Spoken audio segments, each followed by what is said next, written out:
On today's episode of Let's Talk FGO, we're back! After a brief hiatus. I'm Omega. I'm dying a little bit less. Still dying. Oh yeah, you're gonna hear me cough. I'm not gonna be able to edit all of it out. But we're dying less. The one you heard over there is Lucky. Hi, we're back.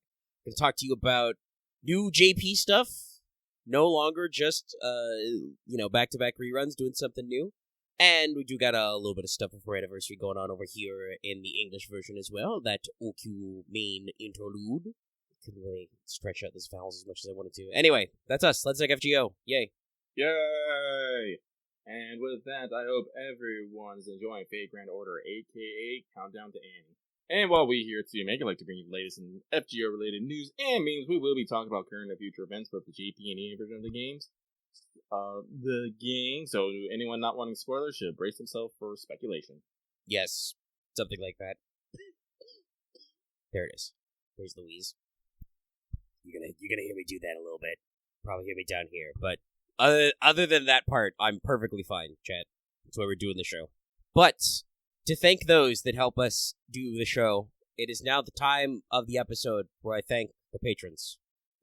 Like Amnid Harp, Bugaso G, Call Me Zed, Carlos, Dragon, Flatus Icebird, Jeremy Vasquez, JDV9000, Just the Fake, Starlight, Legendary Boss Hunter, Beam Custer, Rise of Kenji, Rogue Robin, Trevor, Sean Pryor, some guy named Bob, and Varen the Crow. If you like what we do and want to see us do more, consider supporting us on Patreon. You can get access to this early and other goodies, and it really helps us out. Thank you. You can get your name up here in lights. Figuratively. But yes, we're back. Sorry about no show last week. I hope everybody caught the tweet, and if you didn't, it was simple. I was sick. Pretty damn sick, yeah. So, Keep adjusting my mic. Yeah. So, didn't have the juice. And it was a pretty blight news week anyway, so we're back now. Hopefully remembering all of the stuffs. But that means that it is time to check in with everybody's favorite Kohai, Mesh. Senpai! 起きてください. Sorry, a slightly longer than normal coughing fit. Because it's time for Wake the Fuck Up. Whoop, nope, that's not how you say that. Sorry. It's time for Wake the Fuck Up, Senpai. Wake a second for pro tips. Lost it for a second. Okay, alright. Pro tips. The pro. This has probably come up before in the show, but I don't think it was in a pro tip format, and, we took a week off, so it's been a while, and, it's a good reminder to have. But if you have a lot of max ascension servants, basically you can maximize the amount of Saint Quartz you can get from Annie to basically guarantee pity, so keep that in mind. I think the maximum is, you need, I think it's 900 flat SQ. Yeah. For pity, and I think that the maximum you can get from the milestones is 900 and something, not counting obviously normal campaigns and other normal Saint Quartzes you're earning. So it's quite a lot of Saint Quartz. So if that affects your current plans as we come up on the last couple of days of Hakkenden into, free time, keep that in mind. But that's it. That's the pro tip. That's it. So in that same vein, we're going to switch on over to Regulars from the Throne, our regular achievement topic. And it's just me here, but it's not really an achievement. I just know I was doing stuff. Because normally I'm better at remembering who I have fully leveled, but I can't right now. So just know that right now I have no silver or bronzes left to level. None. I have only golds. I think I have 10 to 15 SRs and 5 SSRs I still need to level. I'm getting there. Slowly but surely. Yep. Well, that's good. But, yeah, nothing much more to say about that, so we'll just quick pan over to a tiny, not all the world's evil, but damn close. I threw a tenner at Kama Banner, nada. Kind of what I was expecting, but you never know. I had literally totally forgot that the OQ main interlude event was happening. And I was yep. No. That's I probably should have remembered that was supposed to be in between anniversary and stuff for us, but my not all the world's evil is a very simple note. I was sick, so I kind of don't know up from down right now. If we missed some news and stuff, I'm sorry. Like I said, I wasn't keeping great notes. I guess the OQ stuff kind of slipped up on us. Plenty of other banners got in there, but we were trucking along. I did finally get the Tamatomo wanted out. If you like that sort of thing, please go watch it. Because as I expected from it being a week later than I planned to release it, it's not doing super great right now because it's not timely at all. But yeah, if you don't know, I mentioned in the episode, but if you haven't watched it yet, I literally finished that script Monday. I was going to record the next day and, release it right away. That was when I was sick. That's when my bones were lava. So, yeah, no go on that one. My throat's decided to be all scoochy today. But don't you worry. We're here to bring you the product, which involves asking you, did you finish your master missions? If you didn't finish last week's master missions, well, tough luck. It's too late now. This week's master missions: defeat 3 king trait servants, 3 divine trait servants, 15 enemies of the earth attribute, 15 enemies of the human attribute, 5 quests, and then 10 quests. Pretty simple stuff. You could probably get a decent chunk of this done doing the event, and then also maybe doing some other stuff. It's time now for the news. Skelograms. Because we do actually have some. Some news. Some stuff's cooking. First of all, in chronological order, NNA, TSUKIHIME Global Release Celebration Campaign, starting the 19th, going until the 6th of July, which is a Saturday. And, depending on how things are, may coincide with when, the Archetype Earth Banner drops. But it's, accrued login, not Arcuade login. Yes, I did see some tweets about this. But it's a total login for several goodies, including 10 Saint Quartz if you get the maximum. And I believe it does say accrued login bonus, not, contiguous, so just keep logging in. You'll get them. Yeah! But yeah, there's a nice little note, to celebrate. It's actually happening. Quite a decent amount of hype about it. But TSUKIHIME is going to come out in English. Thumbs up. I got my pre-order locked in for the Switch. I have to say thumbs up because you can't see when I do a thumbs up. I just flashed you a double thumbs up, chat. What do you think about that? You'd never know. But we mentioned it just now. But also coming to your local English version near you, OQ Main Interlude. OQ's being added to Main Interlude. It'll be free during this first week because the event is the 20th until the 27th. And then after that, you spend some rare prisms. It'll probably eventually be permanent, refundo. But for now, you gotta do the exchange. Pavarti's Trial Quest is back in the shop. If you didn't do it before, you can access, your command codes and stuff. And get extra mana prisms if you already got them from the OQ Main Interlude. There's a new Saint Quartz Interlude for Scheherazade, and this comes with a series of raid-up banners for Kama, Scheherazade, and Kiara. I believe Parvati is on raid-up on all 3 of those. Can't count. She's the 4-star that's on raid-up on those 3 banners. All the usual Main Interlude goodness. And if you are looking to kill some time, I believe, it's not in my, notes because it's not necessarily news, but I do believe that, generally, because of the way it works, doing OQ as a main interlude is a pretty great way to just kill time. Because you can just kind of, pop through, get lots of little mats here and there with your lanterns and stuff, and kind of, slowly scoodle your way through. Definitely much better to do it in the main interlude format than the rerun of OQ. That was kind of a pain in the ass. Normal rerun stuff. But yeah, you can get a few extra quartzes and matses and stuff, and do it at your own pace. Then I don't know, because the campaign technically ends the 27th. I don't know what we'll be doing next. Will we have, a pre-release run-up for Anniversary? Is there another banner we can squeak in there? Because our actual, Anniversary drop shouldn't be until that weekend, the 6th. Because, I'm pretty sure the AX panel. Okay, there is a pre-Anniversary campaign? Alright, I don't remember it at all, but like I said, I've been ill, so my keeping track of what's what is not great. But we also got some stuff in the JP space. First of all, over these past couple of weeks, a fuck ton of Lilith Harlot rerun banners. But some people were like, oh, I don't know if Tiamat will get a banner. She did. We told you. She would. It happened. Tiamat banners, Cock banner, Jacques de Molay, Gramps, Jack, Mordred Nightingale, all kinds of banners. Banners for days. Literally banners for days. Jesus. So many banners. We also got a bunch of buffs here. Some of these may technically be related to the next thing as well, but still, I'm running them all together. Actually, let me double check the news desk, because was there any... Are we also getting... No, that hasn't percolated through the news desk, so I don't know if we're also getting, earrings and stuff as well. But, something I think may have happened already, but I completely missed over the weeks. Scott got a buff to her Primordial Rune. That's her targetable buff. It's now a 20% battery and is 1 to 20% buff success for 3 turns on that guy, whoever you target with it. That's neato. The one people are talking about, which, like I said, is technically, I think, for the pre-release for the next event, but still, it makes sense in Lilith Harlot as well. Regular Nero got a big buff. She now has had every single skill and NP buffed at least once. She's in that illustrious club. But her guts is now 3 times 6 turns, When the guts activate, it removes all of her debuffs and gives her 6 turns of a 20% NP damage up. Also, just in general, the skill improves her NP gain and buff success for 6 turns. But like a lot. Let me double check those numbers, but I think it's like 30 to 50% NP gain, or like 20 to 40% on like her buff success. It slaps. Yeah, so it's Invictus Spiritus to EX. Yeah, it's 30 to 50% NP generation and 20 to 40%. So yeah, I mean, she's a 4-star story-locked unit, so definitely, like, it's worthwhile to have her have an iconic thing. That's quite a lot of longevity.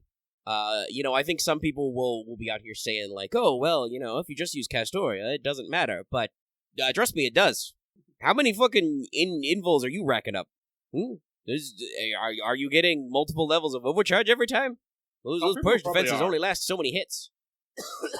So, 6 turns, 3 times guts. It's only for, like, 600 HP at max, so it's not, like, a lot, but still.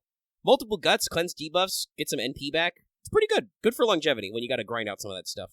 Yeah, no. And obviously, Skahak getting, the buff success rate is actually really good for her because she does have a skill that's, like, 80% buffs on herself. So just being able to fix that in-house is cool, but also a targetable 20% battery is just fun, because I've, doing videos like Wanted where I talk about team comps a decent amount, not with any authority, mind you, but just, spitballing. Skahak's in a really interesting place where she is both still one of Lancer's, like, best DPSers. Her NP is just really good, but also she does pinch hit as, like, an off support if you need to do, like, ads shit, clear waves. Getting her a battery and the buff success is just real fun, real funny. And also, I think there's some rank ups and some banners rolling around, but Nikic is going to get a NP upgrade, or just got an NP upgrade. More damage, obviously up the damage multiplier, and also now gives the party 10% NP. Neat. It's real funny. Yeah, people have forgotten the secret art of stall. Sometimes you got to dig in, okay? I remember the stalls. But that's not all. JP also has previewed, preambled their next event. It will be titled Dancing Dragon Castle, the Deep Sea Princess, and the Two Jewels. They got a stream, they got a broadcast light set for the 28th, so it will be late June. Presumably it'll fire up there. They have showed a new silhouette for this, but I believe they said it would be a costume. So a lot of people are predicting a COMETH costume. That'd be nice. Yeah, it says it'll have new costumes for existing servants, so I'm hoping a multiple costume drop. So it could be a new servant silhouette, it could just be a costume, we still got like a week before the stream, but a lot of people think that the silhouette looks like a costume of COMETH, which could be very interesting. And we also have a bonus servant list. While I'm pulling it up, on the subject of Kyo, it's actually like pretty interesting, because in Japan, COMETH, super popular. Like, almost always at the top of, like, most grailed servants lists, Over here, obviously, I think a little more middling. I don't mind COMETH, but I would definitely agree that, like, especially early on in the game, I feel like her characterization was often pretty one-note.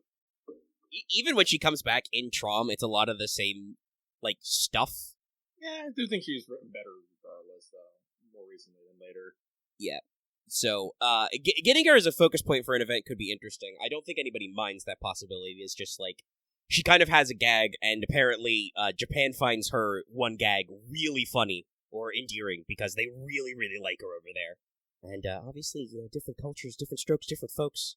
But it is an interesting-looking bonus list. Let me translate to see if I can grab everybody. But, Suzuka Gozen's in here, Seishonagan, regular Emiya, both Da Vinci's, caster and writer, Waver, Murasaki Shikibu, Gray, Lacusta's in here, which is funny, because she's just on Raid Up Run, Kintoki, Tombo Cat, your favorite, Lucky, Cat action. I know. Kyo is on the bonus list as well, and she's, like, right in the center of the image, and MASH. So, it's a smaller list, but it's a lot of, classic servants. There's a couple welfares in here. Or at least one welfare and a couple of other bonuses. So, like, got a decent spread. Seems fun. Yeah, Kyo was very solid in the Berserker block. Back in the day, you only had so many AoEs to go for.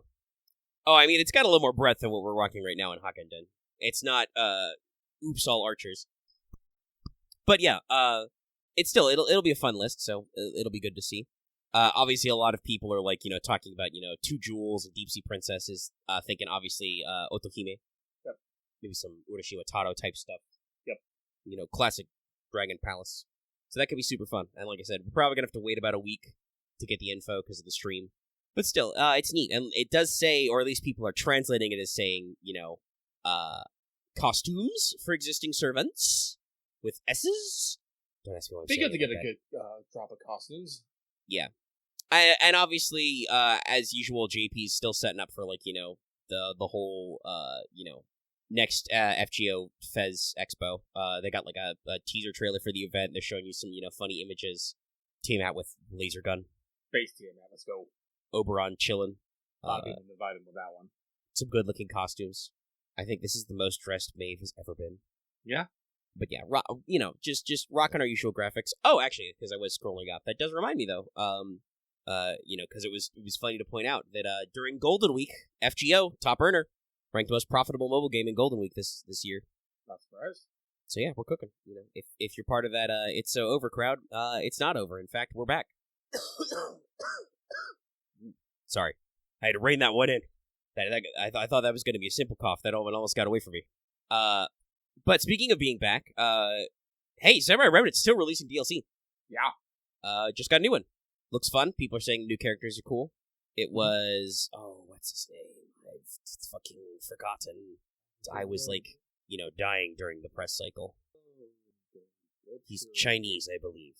Yes. He's got a spear, but I think he's a rider. It's like Zhao Yun.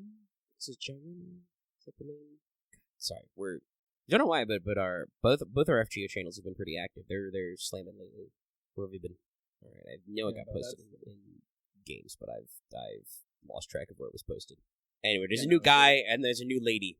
I remember the lady's based off the Ubane Yoka story. It's a specific one though, and I can't remember. Yeah, because she's supposed to be a mountain demon that eats children, but also sometimes is a deity to protect children. One of those classic stories. Yeah, I forget what her exact name is. She looks great though. Oh no, she's amazing. The internet started going Bonnie immediately, as they do. Yeah, we all sensed it. But it's it's a good looking. I don't remember who the character artist is, but they're doing good work. But yeah, so that continues to percolate. It's a good time. But yeah, I think that is everything right now. We're in our holding pattern. We'll get get your OQ chance and then pre-roll for anniversary. Keep that in mind, everybody. And Okay, so we'll eagerly await new JP news. Okay, I did find it. The name was the Kokakucho. What was that? Speak up a little. Sorry, it was Kokakucho. Okay, thank you. But yes, I believe that is the end of the news. Righto. So, with that, it is time for this week's Let's Talk FGO Mailbag, the segment where we read what you have to say and comment accordingly.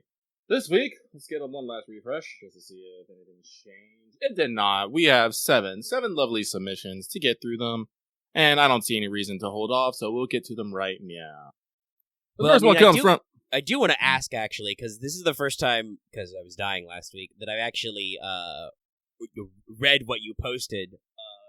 Do you mind taking a second to detour to talk about what you posted as the mailbag intro last week? Oh, yeah, sure, no problem. So, I think it was like last Friday? Yeah, it was last Friday, because that was the day. So, last Friday afternoon, I get a call from my roommate's dad, who's, one of those... He's one of them old lads from the 50s. Grew up on spit and vinegar. Did a lot of contracting work, and he has a lot of contacts around town. And he's not afraid to be like, "Hey, you want me to do something for you?" So he goes to his insurance place, and they have this giant ass aquarium. I mean, huge ass aquarium. You made with like thick tempered glass, has a base, has a lid. Huge ass filtration system. It was just filled with like a bit of gravel and nothing else. And my friend's dad was just like, "Oh, what's up with that?" I was like, "Oh, we're trying to get rid of it, but it's too expensive to dispose of." And my friend's dad looks it up, and this fucking fishing aquarium costs like, oh god, I can't believe it. It was like $10,000, like $10,000 to $20,000. They can be expensive, yeah. They can be expensive. So he basically says, hey, I'll get some of my boys out here and we'll get it on, take care of it ourselves. And his insurance people were just all like, yeah, sure, no problem. So I get a call. He says he's going to do it. We actually had to delay a couple times because we couldn't get enough dudes. And we go basically out to the place. Thankfully, like, this wasn't too crazy, but this was a little crazy because, guys, like, unfortunately, I can't give you, like, a exact dimension of how big this was, but it was basically as tall as I am. I'm, like, almost, like, 6 foot. And I could get my arms around it, but, like, not by much. Nah, that's a deep fish tank. It's a deep fish tank. And we were supposed to bring over, like, all these little helping equipment, you know, like dollies and straps and stuff, you know, to help us out. None of it. All got forgotten. And I'm just all like, how? What are we gonna do? And, of course, my friend's dad's like, oh, don't worry, we got this, we can do this. And I'm just all like, bruh, my back is not gonna handle this. It's like, I only got one body. But through the clever applications of weight, gravity, and the Fulcrum principle, we were able to do it smoother. So basically what we did is first off, just on its base, we tipped it on its side so we can move it around better. Then we twisted it on the base so we can swing one end out over the edge and then slide that down onto the floor. And then we heaved it so that the long way was going upwards. And then from there, we kind of, like, I'm going to say walked it. I don't know if you guys necessarily understand when I say when I walked it, but it's when you basically just kind of swing it from its point to point. Yeah, you just kind of corner. I mean, like there's no other way to call it than walk it, but yeah, you move from corner to corner. Yeah, just move from corner to corner. Like, one of the hardest parts when we had to get it through the door, because of course the damn thing's taller than the damn door, we had to remove the door so we can get them to fucking... Of course you did. And then, since we had no dolly, you know, me, lucky, I'm like on the other side, bearing the brunt of this weight as we try to get it lower enough just to you get it under the door, then pull it forward and back out. I'm just like, it's all like, I'm just like screaming myself, Atlas ain't no bitch! Yeah. And then, you know, get it out like 2 doors and then had to finagle it on top of a trailer. Thankfully, like, this was a saving grace. We were actually able to get the trailer like super close to the door. So that when we put it on there, we can just, well, we didn't throw it on there. We'd have fucking broke it, but we were able to ease it on there. I almost got my foot caught, though. Probably, you know what, like, yeah, I broke my foot. But, no, it was a lot of, like, lifting and a lot of holding on to very heavy glass. Yep. And I just, like, and thankfully when we got it on there, I was like, all right, we're just going to leave it on the trailer and find someone to buy it. Perfect. Yeah, because obviously not that deep, but I've had to move fish tanks before. It's not fun. No. This one, at least, I believe it's from what you said, was completely empty of water. Yes, that's good. Empty of water and gravel. Yes. I've had to move them with a little bit of the water in before. That's not fun. Water moves, but never that big. But no, that's why I wanted to bring this up. And it's funny, the way you have described your friend's dad. I know this exact kind of guy. It's called my father. So yes, I have absolutely been dragged into these situations. Usually we remember the straps and the dolly and the bullshit, but sometimes it's just like, well, we don't got the stuff, but we do not want to come back here, so we're doing it. And it's just like, oh my god, okay, sure, here we go. But yeah, no, so, yeah, no, like I said, after that, knees were shattered, arms were jelly. So I ordered Taco Bell that day, ate my fill, and just kind of passed out a little bit. But let us move on. We do actually got a mailbag to get through. Yeah, mailbag. Yeah, mailbag. So, this first one comes from The Eternal Storm. The question, what is your dream dog or other kind of pet? All of them. Give me every pet. All of them. I think I've mentioned this. I love animals. I just love seeing animals in general. Seeing animals be happy makes me happy. That releases the dopamine, as it were. So I would want, like, give me horses, give me cows, give me goats, give me dogs, give me cats, give me foxes, give me mice, give me rats, hamsters, gerbils, guinea pigs, give me a chinchilla, a capybara, snakes, several snakes, iguana.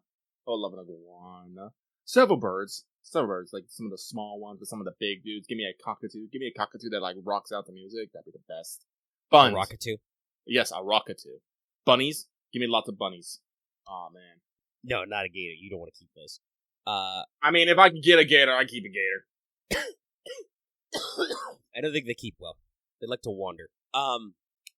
No, I'm simple. I like cats. I'm good with cats. All the cats. Give me some big cats. I would like to befriend a wolf. I would not keep a wolf as a pet, but I would love if a wolf came and hang out with me on occasion. That'd be great. I actually prefer my cats pick-upable. Yeah, but I like the idea of using the cat as a pillow. I do that to dogs a lot. Just like, dog, there, I'm gonna put my head on you, and he's just like, ugh. Yeah, the dogs will put up with it.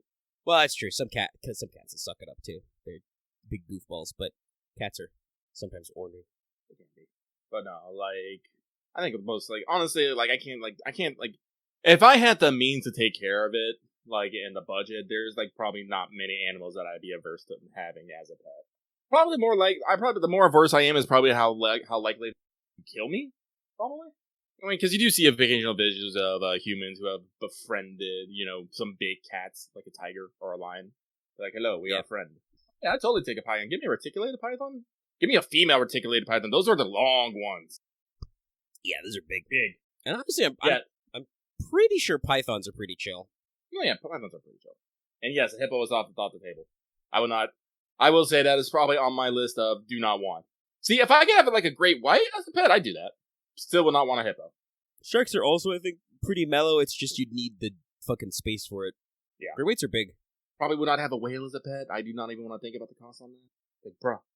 Yeah, I think there's been some exposés on how SeaWorld handles that, so. And they got a lot more money than you. Mm-hmm. Nah, but I love animals. Animals are good. Maybe dolphins. I don't know. I hear dolphins could be ass.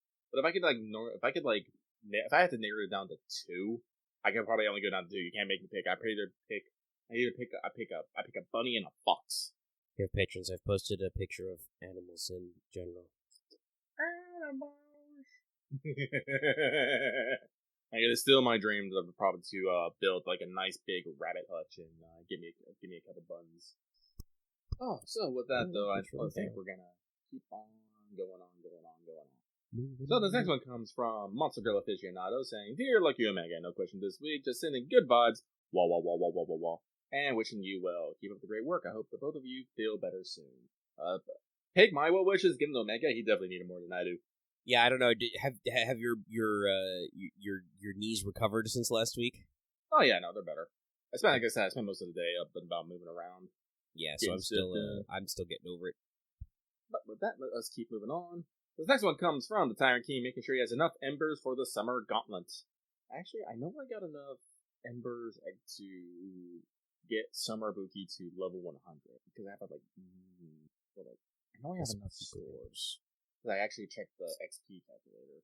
Then I took out all the other embers so I could start using them for more leveling because I need to level things. But for some reason, Lucky's an idiot, and he did not consider the possibility that he would get other summer servants, maybe. That's how locked in I am. But this person says, question! Hey guys, now that we're about halfway through the year, which is servant resist this year? Also, any predictions on the remaining silhouettes? Also, which Tsukihime heroes are you looking forward to most? And which Tsukihime character are you interested to know more about? Anyway, that's it for me. Sending good vibes your way. Wah. And hope you have a great evening. Favorite servant released this year? A lot of good servants released. Like one cannot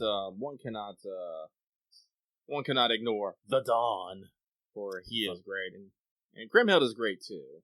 Like I said, I'm really not that interested in Clown Moriarty. Give me that old man. We finally got Charlie. That's cool. Mm-hmm. The Strong Sisters were neat. I thought they were pretty rad. I wish I could have rolled for them, but I can't. But I don't know if they were the best. Super Bunyan was weird, to say the least. I do like Daikokuten, though. I like the mice. They give me joy.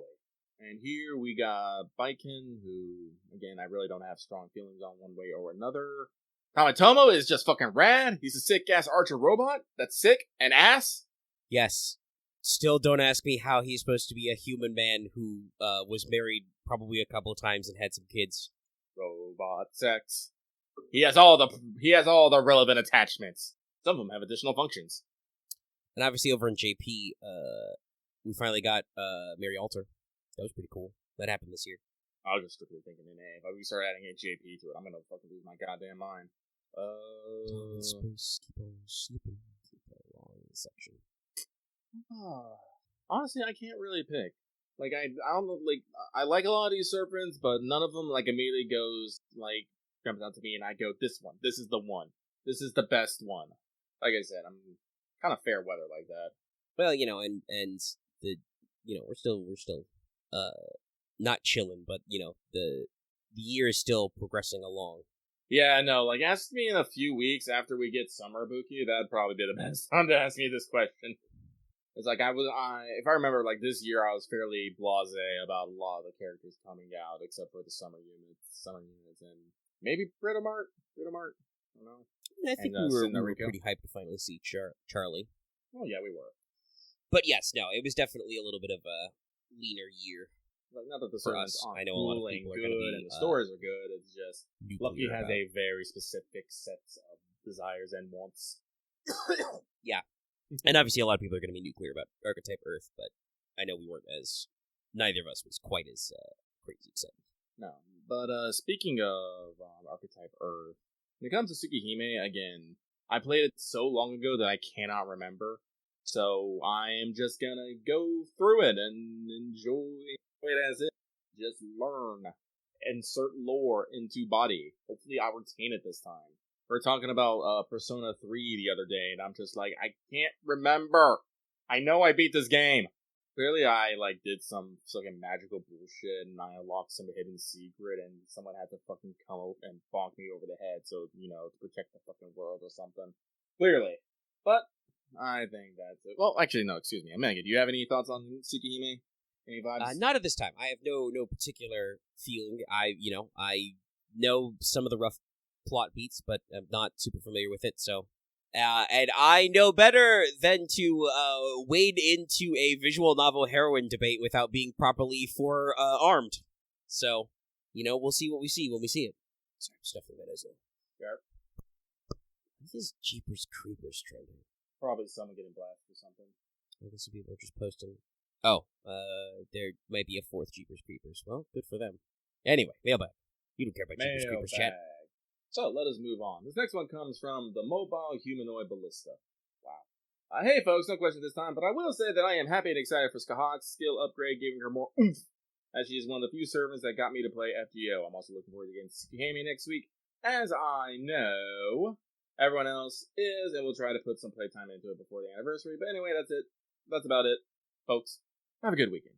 Same to you.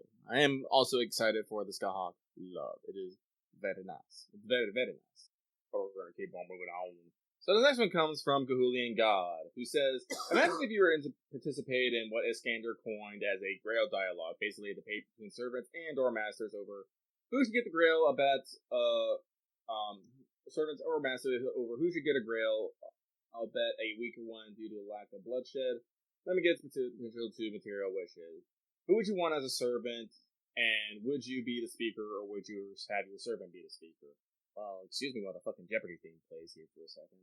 I think I'm that one gif of Carrie Elwes blinking right now. Could you get up on your microphone a little, Lucky? You're a little soft. Okay, I am literally pressed up against my pop filter right now. Okay, that's good. I mean, it's a little loud, but, I'll filter it down. Is my microphone just dying? Is that just what's happening? No, you a lot of people... Right now. I did, the other day have some... Sorry, I hope it's a square. It's a rectangle of sound. Oh shit, you're making me laugh.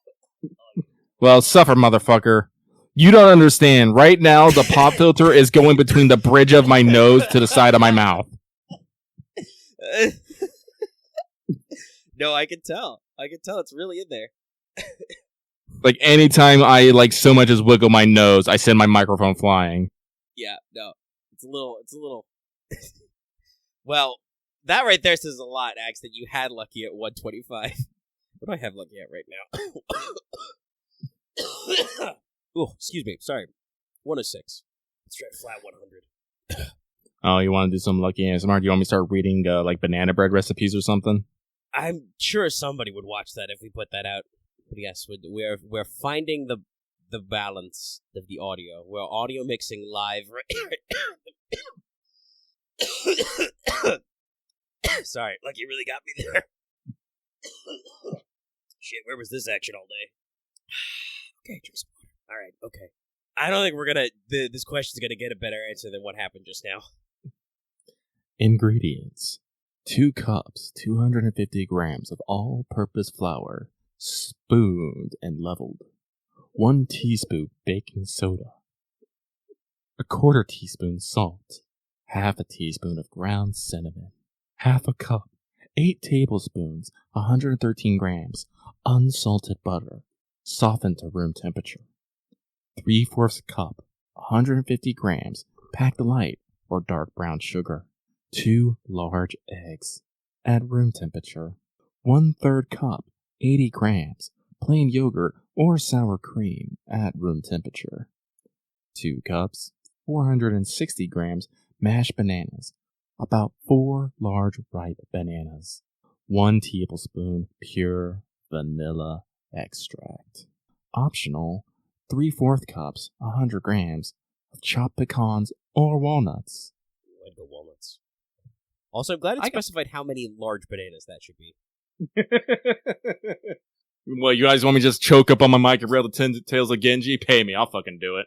Yeah, you could do that as like a weird Patreon or a live stream goal sometime. Oh, hey, there's like 7 instructions. This won't take me too long. I don't know if I ever kill a Mega again. I'm just gonna go back to reading this. We're good, though. We do pay you. Yeah, but like specifically. Pay me. Don't pay the channel, pay me. Okay, alright. I said this earlier, but I don't think that mailbag question is going to get a better answer than that. Ooh, linguistics was lucky. That's the context is rough, but the alliteration is good. But with the honestly, I just probably want the servant who's just the best at bullshitting and getting away with it. But I can't think of that who is off the top of my head. So I don't know. Well, there probably are a bunch of great orators out there and debate. Yeah, you know what? Fuck it. Give me, I forgot his name, son of a... Why? Diogenes. There we go. Give me Diogenes. Even if he doesn't win, he'll be snarky as shit. Behold! A man. A man. Who was it saying that anything that was stand on 2 legs did not have feathers? Was it Socrates or Aristotle? It was one of the 2 big ones. And then Diogenes just runs in with a plucked chicken. Behold, a man! Yes, give me Plato that in set my out life. to find a human being and announced the answer as featherless biped, and Diogenes heard the news. He came to Plato's school, and allegedly he said, behold, here's a platonic human, but a lot of people prefer that he just, showed up with a plucked chicken and said, behold, a man. So I would probably want some sort of philosopher, and then I'll leave it up to him. You want me to talk to servants? No, servants are fucking stubborn assholes by default. Just look at him. Look at him. Look at them all. You think you're gonna convince any of them to do anything? No. Anyway, we're gonna move on. I'm just thinking about banana bread now. Step 1. Adjust the oven rack to the lower third position and preheat the oven to 350 degrees Fahrenheit, 177 degrees Celsius. Lowering the oven rack prevents the top of your bread from browning too much too soon. Grease a metal 9x5-inch loaf pan with non-stick spray. Set aside. Let's see here. Where are we? Here we are. This episode, Otohime's banana bread. Will that be too out of context? I mean, go for it.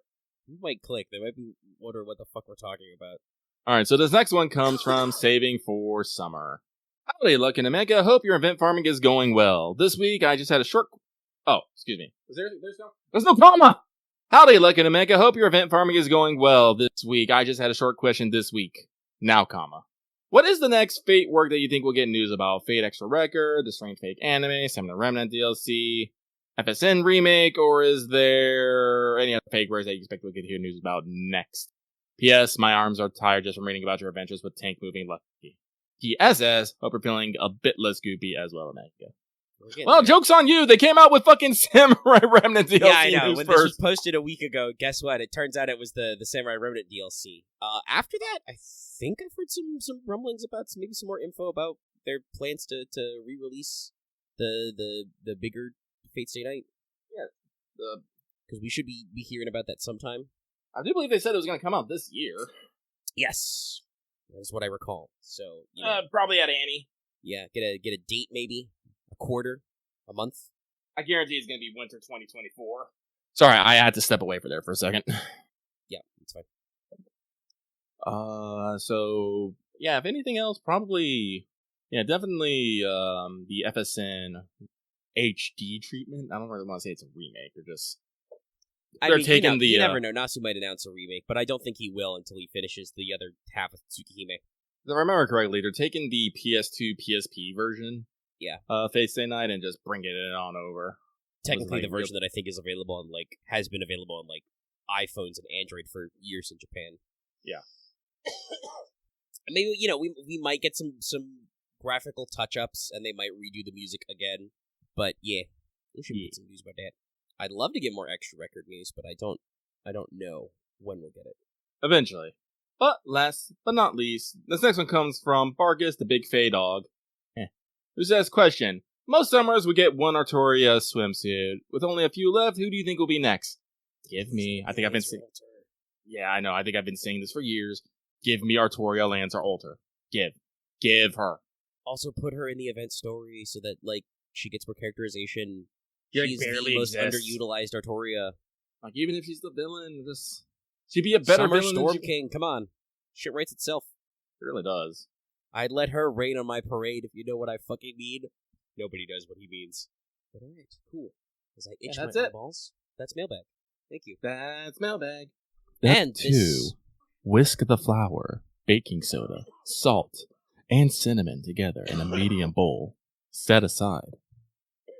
Sorry, I wasn't ready for that. I was getting ready to sit up. Attack of the banana bread. Okay, alright, I've adjusted my seating. But yes, at about an hour mark with your mailbag and the news. I mean, it's time for free talk. Talk us of the free Hakkenden thoughts. These are probably going to be very loosey-goosey, because I'm pretty sure I finished the story, so I could hypothetically talk about it on a last week's show that didn't happen because I was fucking worse coughing, if you could believe that, chat. People in the comments, if you could believe it. So, I'm a little distanced, but I did finish it. All in all, I think Hakkenden was, it's alright. It's neat. I think it was okay solely for the fact that we had 8 dogs sprites just running around constantly. Dogs are great. Both the mechanics of the dog expositions, the dog expeditions. So and the dogs are just general. as you know. Yes. Just imagining dogs adjusting spectacles with their paws. They could do that. They're smart dogs. They are smart dogs. They're good dogs. But no, I do like the expeditions.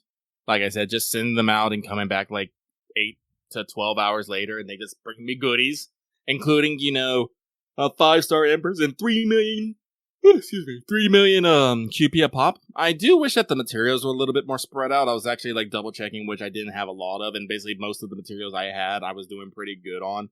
I think the only one that I didn't have over 1 or 200 of were the Oni hearts, the flaming lantern hearts. Yeah. Things. So I've been sending those out constantly along with the QP and Embers one, but everything else I'm just kind of whatever. What gets a bonus? There you go. Yeah, it's true. It's a more limited list, but it's still neat. It is still neat. I did complete my points ladder. I think I'm at 3.5 million right now because I have been getting in my daily reps with just a little bit more grinding here or there. Still up to I didn't use too many apples. I'm still at 80 gold apples and I have 30 blue apples. So the stockpiling is growing. Yeah, I'm only at 2-something million points. I might not finish the 3, but I have an excuse. I was sick. You was sick. As for the actual story, though, I do like that the story here was more centered. There is an actual threat to Chaldea. There is a tangible threat, and you actually have to attack it from 2 prongs. One being you have to send out archers to shoot down, artillery, for lack of a better word. And then you have to lead a ground team to actually figure it out. I did like that. I did actually like that I've actually felt that Chaldea was in some sort of danger for a bit. The actual bits going around on the ground team floor, I think was a little weak. Yeah, this is one of those ones that I wonder if this one is tough to translate, because I feel like this event would probably click better if you, the reader, were more familiar with the Hakkenden and Yumi Harizuki, Strange Moonbow. Mm-hmm. Okay, Tamatomo's cool. I didn't know anything about him until I, started doing research to do Wanted and, get ready for this event, right? I knew he was a guy that existed, but I didn't realize that, he's, not quite the same as Yoshitsune, but on a pretty similar level. of like because that's more to do with the Hogen Monogatari, Mhm. and then obviously a lot of that got double fictionalized in Yumi Harizuki as well. But like I like you said, I like the kind of like split focus, and the way they handled those vignettes was very cool. Like it was good to see a lot of characters. There was even a little, Emiya and Ishtar. That was cute. That was cute. and, Wait, hold up. Legendary, you're saying you can give me $80 for the whole Tail of Genji? That's a lot of Tail of Genji, my dude. Tail of Genji's very big, yeah. Okay, how long is it? I was gonna say that earlier, but we got distracted. Yeah. We'll continue workshopping. But like, and our who was our last resort? William Tell, Big Boss. That was fun. What it's like, you absolutely have to hit no matter what. That's cute. I like that. But yeah, the actual like on the ground story felt weirdly paced. Like I felt like we were going from like moment to moment where it was just like, oh well, I guess we got to scout around in the village. The village is full of enemies. We gotta get away. Oh, he's gonna blow up the island. We're gonna teleport. All right, we're on another island. I guess we just go someplace else now. Yay! Like you said, there were cute doggos, but I don't until kind of the quote unquote twist. I didn't really get the vibes. I do think that the story kind of is interesting. Like the concept of like Takizawa Bakken being like, oh well, I have I could wish on a holy grail kind of a thing. Restoring my family line and so on and so forth. I'm like, okay, that's like actually a cool like human story in there. It got really muddled in there somewhere, Somewhere. And like Tomatomo was cool. Tomatomo was rad. Fucking love Tomatomo. Yeah, he's a pretty cool guy. I like his personality is very central. It's like, I am an honorable samurai robot. I'm just like, fuck yeah, you are. I am very direct. But, and I did kind of I think the relationship between Omichi and Bakken was much more interesting than usually what we do with Oe and Hokusai. Normally Toto-sama is just an octopus. Just chilling in the back, painting. Yeah, so you don't care? Yeah. So that this was more interesting. Considering that as a servant, the third ascension is Fusahime, I'm kind of like I'm confused as to where this is going with this in the story. I don't know. It just feels kind of like we got 2/3 of the way through the draft, and then we were like, shit, we have to print.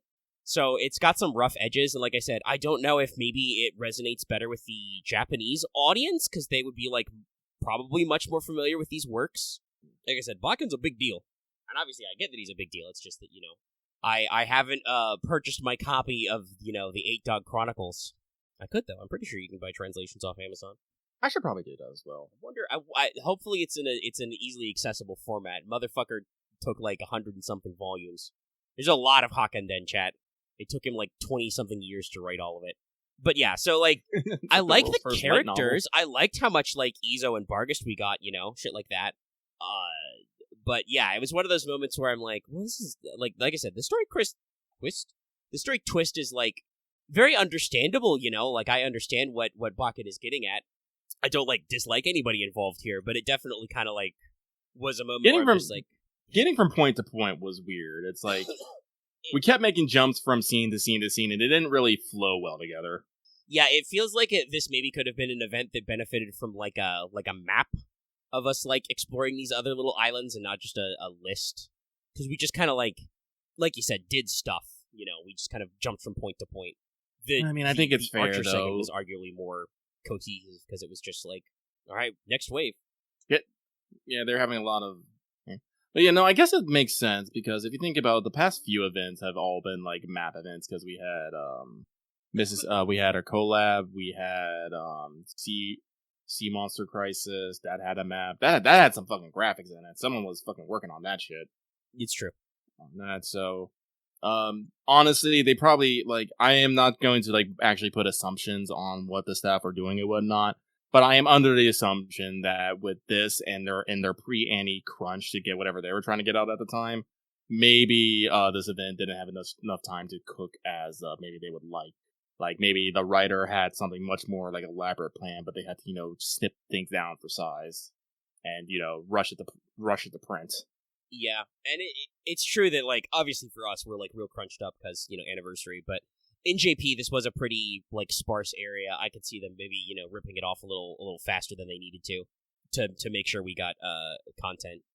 And this was still 2 years ago, so we were coming off the tail of COVID. So yeah, and they did have stricter COVID regulation at the time. So probably this event got the worst end of being behind two new other events, but being pre-Summer and Annie. Because I'm pretty sure there is a big investment in like the summer anniversary time, because that's when FGO really makes them big bucks. It's true. You get a big rip. So yeah, I mean, like I said, I like the new servants. I like some of the stuff we did. It's just kind of like the overall composition of the event feels a little lukewarm. Definitely could have used a little more time in the oven. No, characters great, mechanics great. Bonus list kind of sucked. I'm gonna be real. Like, guys, we didn't really like all. Feels like an autopilot. Yeah. Like, guys, we didn't like all sabers on. We didn't like all samers on the bonuses. Why do you think we like all archers? Yeah, no. Definitely there was some wiggle room there. We could have thrown in some more Japanese authors, maybe thrown in some Genjis. I'm about to say we could have totally thrown in the Genji at least. Just throwing in the Genji would have done like so much, especially if you like involved like the summers, and then associated. Yeah, actually put Kichi Hogen and Ushiwaka in the list. I know they didn't actually like make it out, but would have diversified the list a little. Put in the Raikos, the Kentokis, the put in the Tyra. Yeah, just like I said, broaden out the list a little, but no reruns, so we don't have to deal with that again. And that's okay, I believe. So, overall, if I was to actually give this, like, a 5, with a 5 being the absolute motherfucking middle-of-the-road average, I'd give this a 6. Like, it was not bad, I enjoyed my time, it just could have been better. Yeah, pretty much concur. Alright, well, let's take a brief intermission, and then come back to some what's up. Back, I was just reminding myself that I'm horrible with financial transactions. He scribbled. But, what's up? Chris Arla, you are right, though. I am thinking about house and decoration prep. We should do our switch into a summer jam. Summer jam? Yeah. Oh, what kind of summer jam do we want? That's the thing that's bugging me. Well, I've liked our festival look in previous seasons. By the way, Chad, we're talking about Final Fantasy XIV, the award-winning MMO. Free up to Stormblood. Yep. I was about to say Stormheaven. Nope, that's not right. Stormblood. Dawn Trail coming out soon. Early access like in next like a week. Yeah, I'm about to say like next week soon. Yeah. And hey, that's not where I meant to go first, so we can go there. I've done it. I'm caught up. My little MSQ at the top says to be continued. Hada. So yeah, I'm all current on MSQ for Final Fantasy XIV. What a ride, everybody. We're there. We're about to go for Beyond. Ready to have new adventures. It'd be interesting to see, because we've talked about this at length, kind of on and off mic, but patch content for Endwalker is very weird. It's unusual, I would say. It's the kind of stuff that's clearly setting up for future stuff, but it's not the future stuff we're getting right now. And it was a long patch cycle. Like we're still doing the 13th related, Void stuff in 6.5. Like the setup for Dawn Trail all gets crammed into those last couple minutes in 6.55. Not like entirely. You still get some of the stuff with like the Scions kind of like spreading out, doing their own thing, and like looking for adventure and stuff. But for the most part, like the idea of going to Tural, meeting Wuklamat, the contest for the throne, the Golden City, all that stuff's in 6.55, like right at the end. And I'm just like, wow, this feels odd. Like, it feels weird. I don't hate it. There are some people who do not like the patch story for Endwalker. I am not one of them. No, I think it's a great story. It's just so unconnected. Yeah, no, like I said, it's like we're setting up for a future X pack that's not even announced yet, which we probably are at this rate, but still, it's so odd. But, it had trials. Them's was trials in there, Dungeons. There were some dungeons. There were some new dungeons.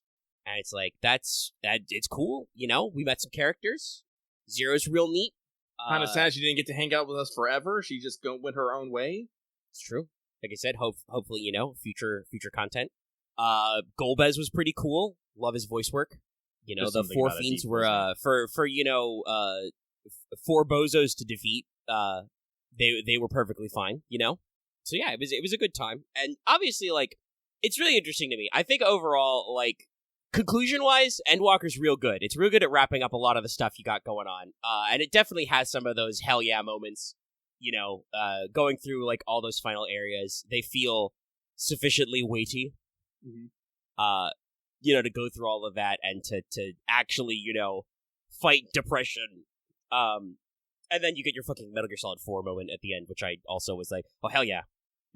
I still think that, like, the climax of Shadowbringers is still, like, more hype for me, because that's just, like, that's real good. Like, that was a moment where I'm like, well, we're really at our lowest. We're really out of gas. What are we gonna do? And, Artbert's like, if you could take one more step, could you do the thing? And I'm like, well, the guitars say I can. Whereas I feel like that equivalent moment in Endwalker, I'm definitely like, we've literally discussed how my friends aren't dead. We got this. We're fine. We'll get them. But, some chick shot some plants at me. That was pretty cool. But, the music's really good, so I'm very interested to see kind of how we're going to work with Dawntrail being kind of a new arc start. We've already got, they're showing us some weird shit in those trailers. Oh, they are. But I want to go, like, dial it back for, like, the Endwalker. I still think the Endwalker ending is better than Shadowbringers. Not for, like, the friend stuff. It's just that moment where it's just you sent your friends off and you're about to 1v1 the fucking end of the goddamn universe. And fucking Xenos just knocks down the door and is like, hello, I am here. Yeah, and like, he comes straight to fucking neg you. Oh, I thought you would have dealt with this. I'm like, I'm working on it, buddy. No, it's pretty good. Like I said, it's a little, I think it's a little more, I don't want to say strung out, that sounds negative, but like it's a little more stretched out, that conclusion. I do think it gets those moments. There's not like that one concentrated like hump of hype, but Endwalker is still like really good, and it does a really good job, I think, like I said, of bringing everything together. And I still got my Hell Yeah Brothers. Also, the track, the Final Days, is really cool, but I'm a sucker for when we medley all the stuff together. Starts with, the fucking Shinryu theme and then hits all the points. It's cool. Had a fun time. It's gonna be weird, and I'm very scared that they're gonna find some way to top, going to the fucking moon and the end of the universe in Dawntrail. Or maybe they won't, and we can just relax and have summer vacation, right? Right? Smash cut to the scenes from the trailer of us getting invaded by fucking Tron-ass looking guys. No, stop making the Final Slam a thing. This shit from Loth. But no, it's Final Fantasy XIV. It's cool. You should check it out. But don't try to be checking out it a week from now, damn it.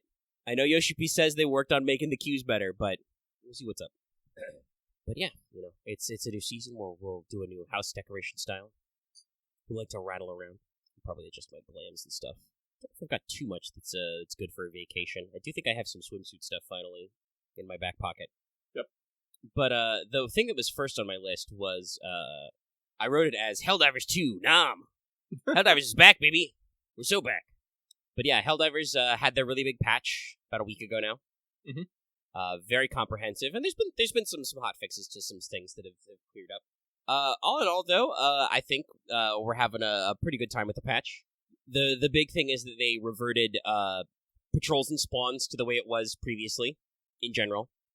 Makes enemies much more manageable, especially at lower difficulties, so you can actually like get out there, rattle around, farm a little, explore, test stuff out, and that's good. It's very good, because it was hard to do before. And also, they still adjusted spawns at higher difficulties. One of the cool things they did that we've really been, I won't say enjoying, but we've been preferring, is they made it so you can get super samples as low as difficulty 6 now. Sometimes only like 2, but still, it's good. It's good to balance that out. And in general, with those higher difficulties, they've said that they've tried to rebalance the spawns so that you do not usually get so many, like, medium or heavy enemies back-to-back. And now get, like, swarms of littles to go with those guys. And I do think that has generally been the trend. I do not think we've seen a lot of, 4 chargers anymore. Sometimes you do get a couple back-to-back. They're fucking clown card in there. And I definitely think we have noticed a few more wandering Bile Titan spawns. But not, like, 2 Titans at the same time, right? So, like, it's a little more spread out, and I think it actually does push for you to have a little more diversity in your stratagems and weapons. We've rocked a few different weapon combos in our time. I know that you still use your, what is it, Adjudicator? Is it no, the Dominator. Dominator, that's right. I knew it was something Enforcing. Yeah, the Dominator for like bots, but for littles, I know you and a couple people have been rocking the sickle. Yep. I've had some good with the adjudicators, the assault rifle, the shooty shoot, and also using a few different stuff because I already had the Polar Patriots unlocked before this anyway. The new assault rifle, the tenderizer in that actually got like rebalanced up, and I like that one a lot for automatons because it's got like a 3-round burst and a little more stopping power. Mm-hmm. So there's plenty of new options. We're having some fun. Last night we actually tried a new map. That I don't think that biome has been accessible before. Was it Gulzak? Something with a goo and an ack in it. I really did not. I don't know. But yeah, it was neat. It's like a tall like fucking cypress swamp with like rain. It was real neat. We got a little scrunkled because we landed in an enemy nest near a stalker nest that one time. That one was very intense, but we did it. We finished the mission. We pushed through. There was a lot of screaming.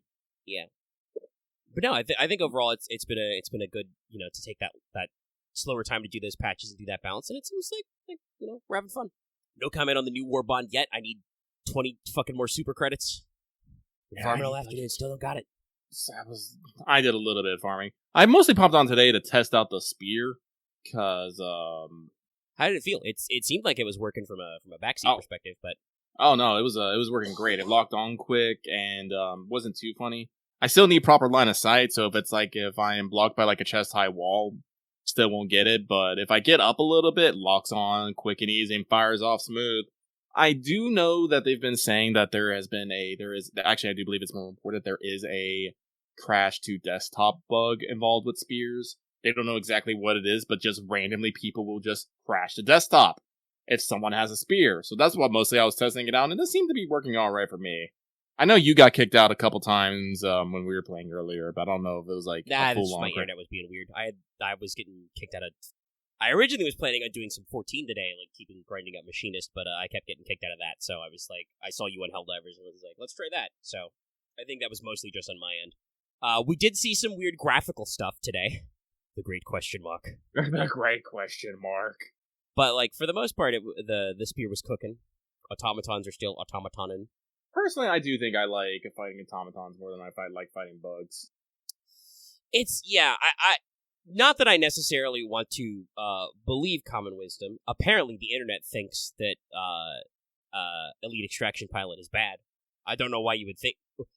What's bad about 20 free seconds on getting the fuck out of here? I don't know. Probably tryhards on the internet are like, you didn't need those 20 extra seconds. If you're good, you'll be fine. But yeah, the general consensus is that bots are tougher at higher difficulties than bugs. Bugs definitely you need a different strat because they like to invade your personal space. I'm not gonna say that bots don't do that. I mean, they can. They have their stabber boys and they have their chainsaw boys. But I feel like I can act more tactically with bots. Yeah, like you can sneak up on bots. Like you can shoot a bot from far away, and generally not everyone in the surrounding 30 yards will go fucking crazy. Yeah, definitely like cover and line of sight matter more to bots. It's like I haven't tried, but I'm pretty sure I can't lock onto a bug nest with a fucking spear, 200 meters away. No, it's true. It's like I usually feel like it is way easier for me to deal with bots and their bullshit than it is for me to deal with bugs and their bullshit. Because bugs, I feel like bugs have even more numbers than bots. And I'm gonna be real.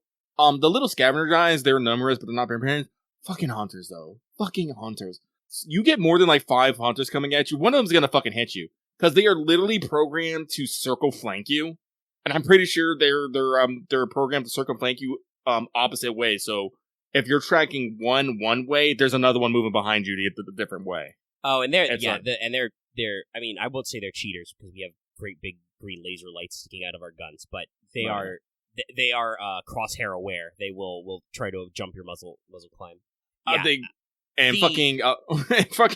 I've seen several videos of bugs fucking serving back grenades and stratagems back to people, just doing the jumping, going to boop. Yeah, they got a few weird moves. I guess what is the hunter equivalent on the bots? I guess jetpack raiders for like the agile guys. like, they're a risk, but since they toned down the jetpack explodey damage to be, like, smaller and do less damage, I feel like they're not as harmful. Yeah, and the thing is usually, like, I don't know, I haven't really played bots on 6 recently, so I don't remember, but usually you don't have a fuck ton of jetpack dudes at once. Usually when they want to send a fuck ton of dudes at you, they send chainsaw bros. Yeah, which are still, like, those guys are still super annoying, how much fucking... The fact that one of those guys eats a mag of, like, any fucking primary sucks.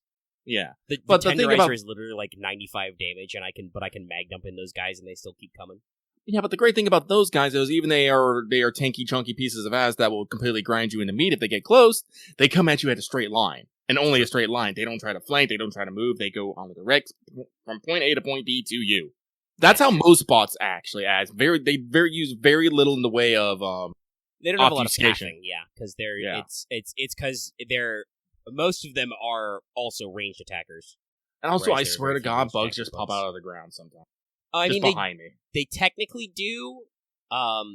All of them have weird ways of dealing with terrain. Bugs are the most annoying because I think to avoid you being able to, like, get up out of the way where you can't be gotten, and they have no ranged attacks. Like, bugs can, like, climb vertical surfaces, quote unquote climb. They're weird. They have some weird pathing. And hopefully some of that gets cleaned up. Yeah, but like, we were doing, it was only level 3 missions, but me and Omega were tactical as fuck earlier today. Yeah. Like, we weren't in a call or anything, so we were just using the wheel for, like, affirmative. Objective here, affirmative. Supplies, thank you. Yeah. And stuff, but, like, we were just kind of slow rolling it, and, like, we would, like, post up and lay flat and just, take out squads. Like, almost in tandem, and it was just like, yeah, we just moved fast enough.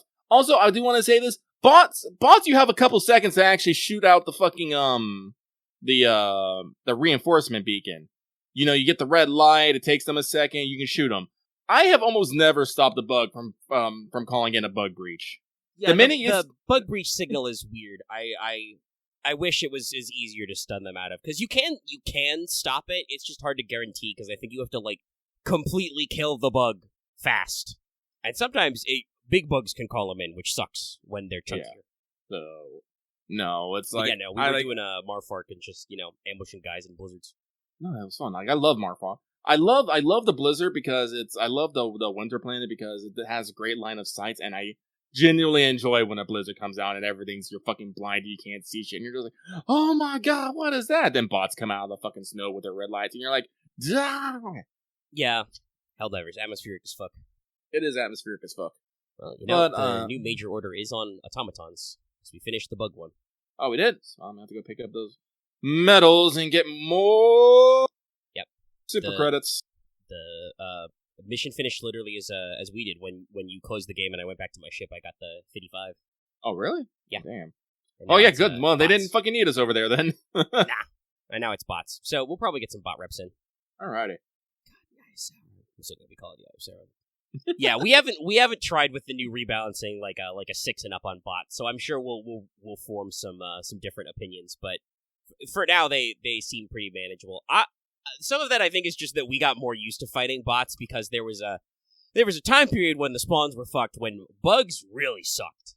Like when it was just like, literally, and I think they did fix this after a while before they even did their rebalancing, but there were times where it was literally like every charger was actually 2 chargers like stuck inside of each other. Yes, like, I remember this. When shoot a charger, think you got it, and there's like, oh no, there's another charger inside. Yeah, another charger like literally pops out of where that guy was. When we were in that time period, that shit sucked.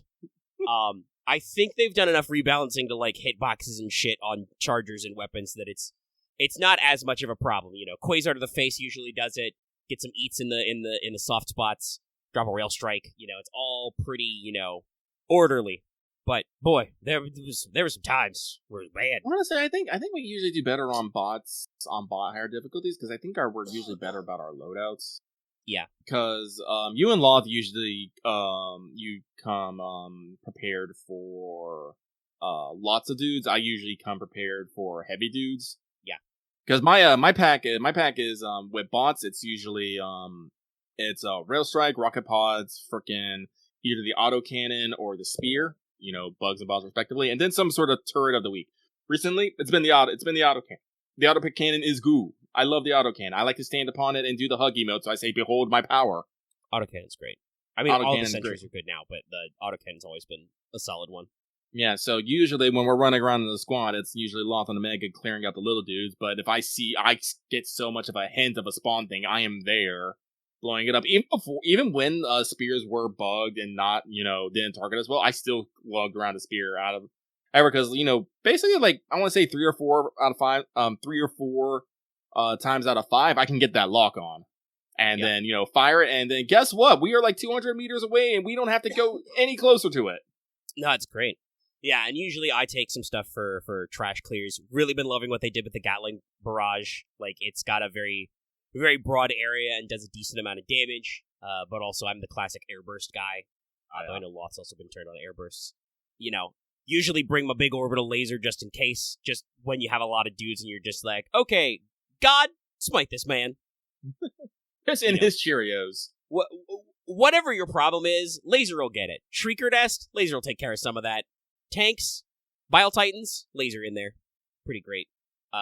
Mix it up with some stuff, and I think for bots now, the Tenderizer is my go-to. Just a 3-round burst on a decent amount of damage is like, if you clip them in the head or upper torso, that drops most guys. And it's got enough precision that I can catch, the faceplate on like a Devastator. Mm-hmm. And that's all you need out of your primary is clip normies and big guys. And if shit gets real, I can always click it on full auto and just start mag dumping. So yeah, Helldivers is back, and like I said, I want to get in there and try some of those new looks, see those new cosmetics. I don't know if I'll like the carbine, but it looks cool. But yeah, they got a lot of fun stuff. Helldivers is back, baby. Mm-hmm. Let's see. Well, there was a Nintendo Direct that was pretty cool. That was pretty rad. Yeah, that's a lot of stuff. Is there a list of everything? See if I can grab a list of it to skim through, because there was some pretty good stuff. Let's see. IGN says everything announced, so let's see if it was actually everything announced. I don't think it's in chronological order, but we did get some cool stuff. New Zelda game. Legend of Zelda: Echoes of Wisdom. Yeah. It's here. It's a Zelda game. It's not, it's doing its own thing, but it is, looks fun. Looks super fun. Finally got a release window for, Metroid Prime 4. Got some more news. That's good. The internet was not okay. Yeah, no, the internet's still freaking out about that. Got some news on some Dragon Quest remakes. Very exciting. Dragon Quest 3 and Dragon Quest 1 and 2 coming. Lots of people are super excited for that. Very popular. Yep. HD 2D. Your favorite internet streamers, I'm sure, are happy because there's going to be a new Mario Party. Super Mario Party Jamboree. Are you kidding? That's going to be great, but no. The announcement of the Capcom and Marvel collection. Oh God, I have not seen. Oh yeah, Marvel vs. Capcom Fighting Collection Arcade Classics. Seven beloved games coming to Switch and also PlayStation, but not Xbox. But yeah, people are fucking wild about that one. Because it's going to be, let's see, X-Men Children of the Atom, Marvel vs. Capcom, Marvel vs. Capcom 2, Marvel vs. Street Fighter, X-Men vs. Street Fighter, and The Punisher. So yeah, people are fucking going apeshit over that one. My favorite part is the explosion of art of Spider-Man and Morgan hanging out. Yep, nope. Everyone's just accepting. No, these people are just good friends. I'm like, yeah, I can see that. I love all the fucking art of Cyclops and Ryu high-fiving. Yeah. Powerful stuff. But yeah, no. The internet has definitely not been okay about that one. So, big slamma-jamma. Let's see. Sakaguchi Hironobu's game, Fantasian's going to be ported to Switch. Yep. Which is pretty cool. Because it's a game that looks really cool. It's got like a diorama art style, as in they literally built some dioramas. But it's mostly, I believe, been, I don't want to say exiled, but like it's been on mobile before, which, does limit the amount of people who take it seriously. So getting a proper Switch port this holiday, Fantasia Neo Dimension, looks cool. Let's see, there's that fucking Shire farming game. That looks neat. Scrolling. Oh, you can run as Darkest Dungeons. 2's coming to Switch. Yep. And Stray's coming to Switch. Good for them. Another one that blew up the internet in my corner is It Finally Happened, Chat. It's real. Ace Attorney Investigations collection, including Ace Attorney Investigations 2, which has never been released in English before. This one is funny because, as you might expect, certain sectors of the internet got really attached to fake-ass names in the fans' translation. Yeah. And now that they have announced official localizations, people are upset, even though both versions of the name are terrible puns, god-awful puns. Like, it's Ace Attorney, okay? There's a guy in the first case named Frank Saw It. Like, we've never had, like, high-quality names up in here. But, no, like, that's great. The whole thing is coming out, and it's pretty cool. Now you basically can own almost every Ace Attorney game. Like, it's going to be on Switch, PlayStation, Steam. I think it's on Xbox as well. I think the only one that's missing a re-release is Phoenix Wright X Professor Layton, which, if you did not know, is a real game that exists. I think that's the only one that doesn't have a current re-release. But yeah, a lot of people getting your hopes up for AA7, I think. There's a new game from the Danganronpa guys. Very nice art style anywhere. And yeah, I think those are the big ones. Very good Nintendo Direct.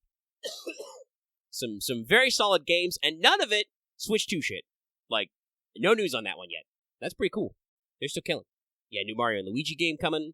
Like, it's so funny that Nintendo manages to not necessarily hit what people really, really want. Still no Silk Song news. We did not get Wind Waker HD and Twilight Princess HD on the Switch. But still hitting us out of nowhere with, hey, you want a Zelda game? And I did want a Zelda game. How dare they? And they're like, hey, guess what, Zelda? She can copy beds. Are you ready to hit so much Ganon art of her with a just bed? hitting people with everything. It's so amazing. Oh yeah, no, the internet's great. No, so yeah, we've been vibing. It's a time and a half. I'm excited. There's a lot of games I want. To me personally, I should say. Sorry, I was actually mumbling at that point. That was not me being away from the mic. He was low talking. I was low talking. Here, let me get back in here. Are we out of banana bread facts? No, we're only on step of 3 of 7. Using a handheld or stand mixer fitted with a paddle or whisk attachment, beat the butter and brown sugar together on high speed until smooth and creamy, about 2 minutes. With the mixer running at medium speed, add the eggs one at a time, beating well after each addition. Then beat in the yogurt, mashed bananas, and vanilla extract until combined. No, it happened. It's too late. You just gotta be aware now. Gotta be ready. You gotta be ready. Well, I'm gonna distract Lucky for a little bit though, because this is something that you've been doing off and on for probably about these 2-ish weeks. And you haven't really had a venue to talk about it much. I don't know how much you want to get out there, but you've been playing Assassin's Creed. Yeah. Specifically, I've been playing Assassin's Creed Valhalla because I did double check. I have like the highest level of PlayStation Plus that you can get on the PlayStation, so I have a fuck ton of games. And with that, I basically have every Assassin's Creed from the first one to Valhalla, even the little tiny ones, like the Chronicle ones, like Chronicles Russia and Chronicles China. Got them all. I'm just like, oh shit. And because Assassin's Creed Shadows is coming out this November and stuff, and people were having words about it, I was gonna be like, what is the most recent like Assassin's Creed gameplay? What is it like? I do want to note that I said this goes up to Valhalla, so Mirage is not involved in this, which they said, we're going back to more their OG form. So I got to basically look at kind of their RPG-esque take on the series. And like right off the bat, I just want to say it's a Ubisoft-ass game. It has huge maps, points of interest, giant things I need to climb to get a view around. So, it has those stock standards. Combat is like fairly simple. Well, I wouldn't say it's simple, but it is interesting. You got your armor sets, you got your weapons. There's like 3 different types of bows. You have your hunter's bow, which is your stock standard, hold the button to draw harder, shoot farther. Then you got light bows, which you really can't pull back on, but you can shoot super fast. And then you have predator bows, which are super slow and super zoom in, but they do like extra headshot damage, and they're great. My favorite is this predator bow that I got, that every time I get a headshot on someone stealthily, it just drops a trap at their feet, which is great, because then someone comes over to look at, hey, there's a dead body here. Boom, the trap explodes, they get knocked down for a second, I shoot them in the head too. Another trap goes down, I'm just like, Like I said, combat is okay. There's a lot of different weapons. Unfortunately, I see no reason to really want to use these other weapons. The game gave me an axe at the beginning of the game, and I'm just like, this is fine. And I've been basically using that axe. Sometimes I put a second axe in my hand, sometimes I pick up a shield. I've tried, like, the spear, I've tried, like, the greatsword, I'm just like, no axe. I am an axe man. But combat is fun. It's the Assassin's Creed stuff. I think my biggest complaint right about now in this game is the traversal message. So playing Assassin's Creed, I think I understand where some people are getting upset about, yellow marked ledges and stuff. Because in Assassin's Creed, you almost don't have to worry about that. You just run at a wall and you just start going up. You can't do this with all walls, so you look like a fucking dumbass when you start trying to climb a log wall and you just go, for half an hour until you realize, oh, I can't actually climb that. I'm just not being a dumbass. But, like I said, most part, you just go up to a wall and you just start scoobily-doobling up. So if people are, looking at Assassin's Creed and doing stuff like that, and, Breath of Fire where you just climb up everything, I can understand why they see yellow marked protrusions as annoying. But also, let me tell you, the fact that you can climb anything, almost anything, is that sometimes you start climbing when you don't fucking mean to. Do you know how many times I've been trying to do a chase, and because I was accidentally holding the wrong button, I tried climbing up a tree instead of going around a branch, and then completely fucked it up because those things are so time sensitive that if I fuck up at all, I can't do it. A lot. This is a thing that I believe has remained unsolved, because I've had this problem when I played fucking the HD version of Assassin's Creed 2. I'm running. Oh, I'm climbing a wall now. I don't want to climb this wall. No, I wanted to run down the street. What are you doing, Ezio? It's like when I want to magnetize to a wall, I do not. When I do not want to be magnetized to a wall, I do. This happens a lot. So no, give me my fucking yellow painted. I don't need to climb literally everything. It's fun, it's neat, but it's supposed to be giving you, that degree of freedom to do stuff, but, even if you didn't do that, the game very clearly wants you to try very specific things. They will, put, ropes so you can, get into secret air, so you can get, do, sneaky ass, get into certain buildings, sneaky ass, they'll give you, windows you can break, or areas you can crawl through walls and stuff, all that stuff. They have a way. They do not need to make me be able to climb John Anglo-Saxon's house, 3 blocks down in order to accomplish that, though. We really don't. We really don't need that. I mean, it's cool, it's neat, but I feel like we've over-engineered this at this point. I also kind of want to talk about how I think maybe the leveling system's a little over-engineered. Because, like I said, you have a leveling up mechanic. Basically, every 5,000 or so experience, you get a skill up. You get 2 points, and you basically put it into 3 trees that I want to say. Because you have ravens, you have bears, and you have wolves. Fun fact, that's also your three gear types. You have raven theme, bear theme, and wolf theme. Raven seems to be much more interested in stealth, I guess I want to say. Raven is just more combat. I'm not entirely sure how I want to break it down. And bear is just being a fucking tank. And so they have little special abilities in each one of things. In the bear tree, you can get the ability to wield 2 heavy weapons. One hand, a great sword or a spear in each hand. Just be rawr. Or do things with shields and stuff like that. In the wolf tree, you have a lot more things of just dealing with you can do some cool arrow tricks. You can when you're wielding 2 weapons, you can do some stuff. And like I said, I've gone full in on the Raven tree because the Raven set was the first set I got, and I was like, I can make this work. But the Raven set has a lot of things of you can do for being mobile and agile and being stealthy. If I parry a dude, I can hit triangle, immediately throw a smoke bomb and get out of there. That one's always fun. Sounds fun. It is fun. What's another one that I use a lot? No. Are those 2 in Wolf or Raven? I don't know. My 2 absolute favorite abilities, though, really plays into my playstyle. I think the missile reversal is a Raven, and the throw weapons is, or they're both. I can't remember. But they're low. But my favorite abilities is that I picked up is you can get this ability. You can parry ranged objects. So if someone throws a firebomb at you, just catch it and throw it right back. If someone shoots an arrow, you snatch it out, shoot it back. Someone throws a harpoon at you, you fucking catch it, throw it back. Someone throws a fucking battle axe at you, catch it, throw it back. I'm glad we go to 11 with it. That sounds great. No, it's fucking amazing. And the other one is this one I really like because I feel like this plays a lot to battlefield awareness. When you kill enemies, they drop their weapons. You don't normally pick them up because you got your own weapons, but you get an ability that lets you just grab a weapon on the ground and just hook it at somebody. So again, if I find a sword on the ground, I pick it up and hook it at someone. If I find an axe, pick it up and hook it at one. Spear, pick it up and hook it at somebody. Just in the moment, I'm like, oh man, it really helps with that battlefield vibe of just all like using anything at your at hand, and I love it. But the thing is, in between all these other abilities that you can pick up are little itty bitty abilities.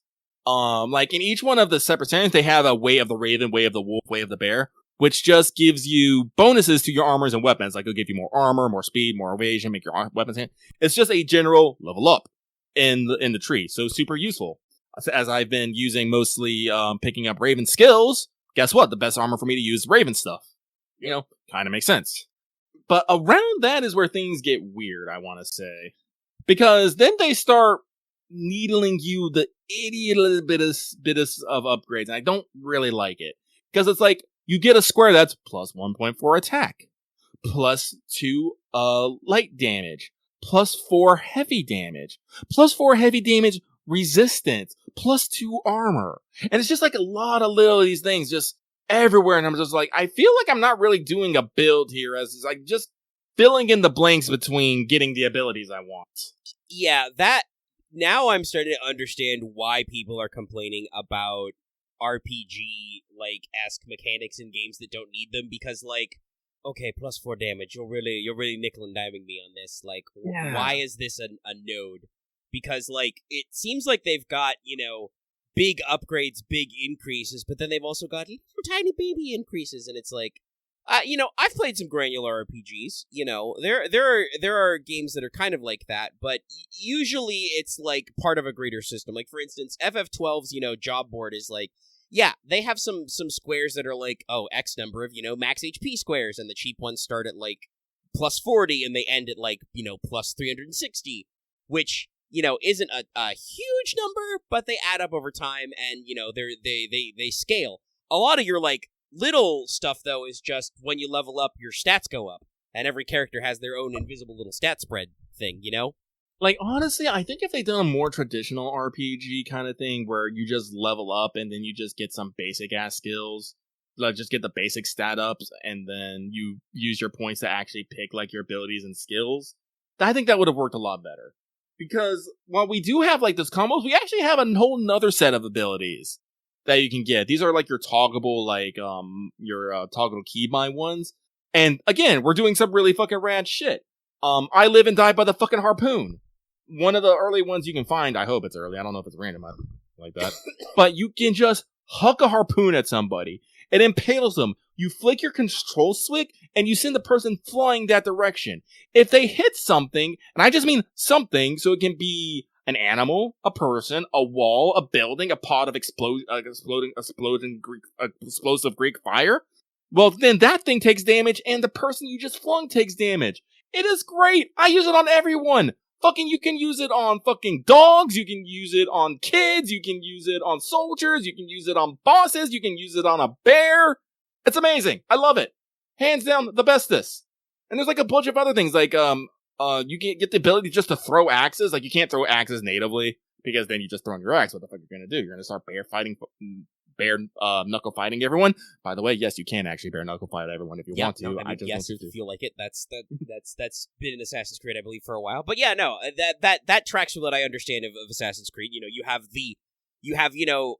it's the same in like even back in like 2. You have like, okay, so Ezio has like a rapier, or you can give him like a hammer or whatever. But then also you have knife button, and that throws knives. People who are struck with knives are unhappy about this. Yes. And you upgrade this to throw more knives faster. So obviously playing the Viking one, it's like you throw axes. Duh, obviously. Even though I don't think there's any historical evidence for Vikings actually throwing axes, it's just we've decided collectively that that's really rad, and that's fine. And it is rad! Because you can have there's actually like 2 like because you have 4 buttons for each. You have 4 buttons for range and you have 4 buttons for melee. And you have throwing axes on both, and they each do different things. Like the throwing axes on ranged is more you throw to multiple people, and on the melee it's just a couple people. But also, like, in your abilities, you also get the ability to just, charge people and then, mount them and fucking punch them in the face. Or throw them off a ledge. Or into a wall, if that is your fancy. And in both melee and rage, you get the ability to apply fire or poison to your weapons, but you have to unlock that through actually, what are they called in here? They're not the assassin. I can't remember. The guys who become the assassin, they hang out in your town because your brother thinks they're rad. But they teach you some cool stuff. Like you get like arrow moves, like you can like shoot like you can shoot arrows that explode, shoot arrows that do sleepies. This is not an ability. You can just get this ability to use any arrow. You can get the skill to guide arrows, like it's fucking wanted. Curve that shit. Right? Ah, yes, like Heavenly Sword. My favorite PS3 exclusive game. Wasn't that a launch title? It wasn't a launch title. It was a launch title, actually. It was a launch title? Okay. Yeah. Showing off that 6 asses, baby. But, yes. But the one that lives, rent free on my fucking, range hunt bar is I summon a wolf. One mission, you befriend a wolf, and he just becomes an ability who comes and hangs out and kills people for you. Wolf Button sounds cool. Yes, who doesn't love Wolf Button? It has the best, well, I don't know what anyone else named them, but I named them to, I can't actually pronounce how they fucking said this, but let me, because basically what happens is a bunch of kids find a wolf trapped, and they want you, Eivor, to save him.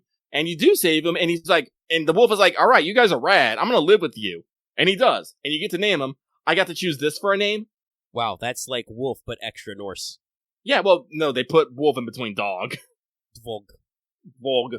And, like, you can upgrade the abilities once, and, like, the first time when you get the wolf, he just kills one enemy, but then when you get the second upgrade, which I do, he hangs around and keeps fighting him. I was like, yeah, let's go, me and the wolf, I'm throwing harpoons, my wolf is tearing out throws, I just caught that dude's fucking harpoon and hucked it back at him. So combat can get really fun, when you, like, get in the thick of it. And, like, there's, like, a lot of little tools, but I do think they could have, like, streamlined it better. Like, I don't, like, to learn the abilities that you use on your triggers, you have to go find things called books of learning, and then you're not necessarily sure what you're gonna find when you pick one up. Like I said, I've had the level 1 harpoon since, like, the beginning of the game, and I haven't been able to find the upgrade for it, and I have no idea where it is. Yeah, so it's like, it's a weird open world collectible to get your trigger abilities, but for some reason there's, like, RPG nickel and diming nodes in your skill tree. Yeah. Yeah, it definitely seems like it could be streamlined, and who knows with Mirage, maybe they, like, streamlined it all the way. I don't know. I don't know what, like, if there is a leveling mechanic in Mirage or not. Yeah. Like, same with Shadows. Shadows looks like they're doing something different, because I do believe, like they said in Shadows, you're not gonna have, like, full-on, like, gear sets. I think everyone, like, each of them have, like, their specific weapons. Like, I think Yasuke has, like, a cudgel, his swords, and a rifle, while Nao has, like, a Kusuragama, her short sword, and maybe like her assassin blade or something. Better see you have a Kusuragama. Mm-hmm. That's how you're gonna eat people off food. Yeah. So I think they're maybe like they've probably narrowed down like the weapon focus. And I mean, I can definitely see, like, because it sounds like it's not bad. It's just definitely like a lot. Like they've been getting bloated, and I've had Assassin's Creed Odyssey downloaded for like 2 weeks, but I have not felt like playing it. I'm very curious to see if, like, how that feels compared to what you said about Valhalla, because, like, I'm curious, was this, like, is Valhalla, like, the peak? Like, did they ramp it all the way up, and then they were like, oh shit, well, okay, so people bought and played this game, but still, like, we're getting a lot of feedback that, like, maybe it's a little too much, and then they're, like, ramping down, or what? Well, I'm not sure, because here's the thing, I don't really mind the level of the skill up, it's just, I go in, I pick 2 skills, but that's the problem, I don't care. Like, the upgrades do not feel meaningful to me in any way. I usually want a new skill or a new ability. All the stuff in between doesn't really matter. I think the most of the node I I care about the most is the Way of the Raven one, which, increases all the stats of all my gear. All the other stuff is just kind of meh to me. Yeah. No, But, it definitely just sounds like it sounds a little bit like the thing that people, talk about where it's like, it's got a lot of the stuff. It's got a lot of these little bits and bobs that are not needed. Oh, it's interesting. It's interesting. The story is, it's Assassin's Creed. The story is Assassin's Creed. Like, again, I've made the mistake. I'm coming in on the third part of a trilogy. So I actually have no idea what's happening in the modern setting. But luckily, you don't actually need to fully understand what's happening in the modern story to play Eivor's story. So that's going for it. But I do have a slight FOMO going on here. But like I said, it's good. Eivor is actually pretty rad. Basically a fucking warrior poet, a skald. Going out, kicking ass and writing poetry. Getting into skills of flighting, where you insult each other with sick rhymes. Playing dice games, having drinking contests, murdering fields of cows for bones. Bones. Well, yeah, because one of the mechanics of Valhalla is you're building up your village. Basically, you start off in Norway, and you decide to leave, and you set up in jolly old England. Post the post Romans. Post Boudica burning down London, and set up shop. So you have the town of Ravensburg. Was it Ravensburg? No, Raventhorpe. Excuse me. And you have to slowly build it up by doing raiding and delivering supplies. I do think I have a little bit of a conundrum with the raiding, how raiding is done, because you can only raid a location once. That means you can only get the supplies to do the upgrade once, which makes me wonder if I'm actually, considering how I'm going through this game, makes me wonder if I'm actually going to have enough to upgrade everything, or if I'm going to have to pick and choose at the end. Lucky doesn't like picking and choosing. Because you specifically have to have supplies and raw materials. And why do only these very specific chests and these very specific abbeys have raw materials? I don't know. Because it blows my mind game design. Because game design. And so you basically only get to slowly level up your colony. I guess that's the best word to call it, because as it gets older, it goes from like a town, from like a hamlet to a village and stuff. And it's fun. It's neat. I like seeing it grow. But Lucky is a base builder. I love building base. All your base belong to me. But so I have to go raiding for this, and you can only do ratings every so once in a while, because the map is split up into zones, but everything has a recommended power level. Because that's your level, is your powered level. Which is basically how many times you have put nodes into significant stat boosts. Which again seems really weird, considering that their stats are all over the place, and you really can't find a rhyme or reason to them. But you'll start off, you'll be this area is recommended 30, that place will be 60, 90, 180, 280, 360. And I'm just alright, I can't reach some of these places, and that makes sense, but at the same time, I really need to get some of these upgrades going, because they're staring me in the face, and I think they're going to try and steal my lunch money. It's not great. So, as much as I like it, I do wish that they had made it a little bit an easier way to farm stuff. Because I would have been completely okay. Because fun fact, Assassin's Creed DLC had a lot of free DLC on it. Jesus fucking Christ, they did a lot of DLC on it. I think there's only really 2 story DLC that cost anything, and I think on sale right now for $7.99 each. Because it's the Wrath of the Druids, where you go to Scotland, and the Siege of Paris, where you go to Francia.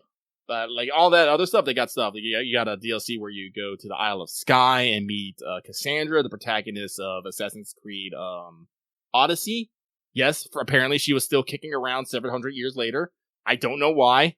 Maybe I'll figure this out if I play Odyssey. Yeah. You unlock the ability to you unlock the ability to go do a roguelike in Helheim. I'm not gonna explain that either. That's another thing. It's cool. And that's to do. You get the ability to just go participate on river raids. You just go to rivers and you raid them, and these are repeatable. The only problem is it gives you foreign supplies and not the stuff that I need to actually build the village. And foreign supply is used for another construction mechanic in there, but they have extra stuff like the rune fort, the armory, the Jomvikinger hall and stuff, which is not technically connected to the main plan. It's actually off of its own little section where all the DLC stuff is. So it has its own thing. And so, yeah, no, like, they've added a bunch of stuff to it. There's also some things like called masteries and, like, I can't remember what it's called, but, like, there's a lot of things. There's a lot of stuff to do in here. And I can understand where some people are feeling, like, overwhelmed by it because there's just so much to do. And I do, too, sometimes, because I look at a map and I see all the little glowing dots of stuff that I need to go pick up or should pick up. Well, I don't have to pick it up, but I am generally OCD about these things. It's like, I mean, there's it's glowing. The game's telling you to pick them up, so you think, man, I should go pick those up. And then usually getting the item involves some sort of puzzle in which I have to break into someone's house. I've broken into a lot of houses. Thankfully, no one was inside when I did it. Yeah, a lot of it. Viking types. Who cares? And so it's like, no, I think even though the game is a bit overwhelming, I do think that Assassin's Creed Valhalla is a good game. And and I should say this, that like I feel like it's kind of like I said, I feel like the complaints kind of peaked at Valhalla, but also a shitload of people bought Valhalla. Like, again, this is one of those things where I feel like people will bitch just a bitch and they don't actually understand what they want. Like, I feel like people are just want to hate on Ubisoft. I genuinely feel this. They do not care what Ubisoft does. They know that Ubisoft exists and they hate it. You know, as they like to call it, the Ubi shits. Because I have seen some discourse. Yeah, I bet. I've seen some discourse. So I'm just like, oh, like people just want to start a fight because they can start a fight and it's Ubisoft. I'm just like, hey. I mean, I think you could take your lumps at Ubisoft, but you should take them where they're deserved. Like Skull and Bones, that game that probably shouldn't have come out, but was required to because they borrowed money from Singapore. And I think generally most people agree it's very mid. It's not great. And you know, some people might say it's not even good. I don't know.